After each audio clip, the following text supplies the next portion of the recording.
যার স্মৃতিকে সামনে রেখে গুটি গুটি পায়ে পথ চলতে আজকের 50 বছর রঞ্জিত স্মৃতিশীল ফুটবল টুর্নামেন্ট, সেই স্বর্গীয় রঞ্জিত কুমার জানা মহোদয়কে আমার শ্রদ্ধা এবং ভক্তিপূর্ণ প্রণাম এবং তার বিদেহী আত্মার শান্তি কামনা করি।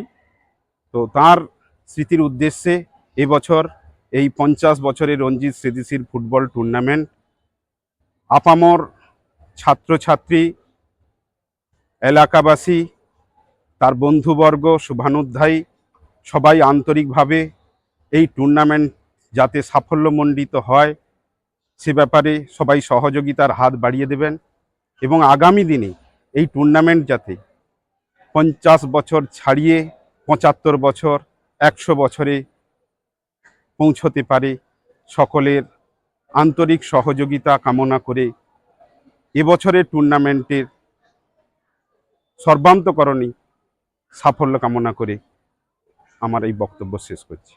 নাম পরিচয়? রাজীব প্রামাণিক, পরমানন্দপুর জগন্নাথ ইনস্টিটিউশন শিক্ষক।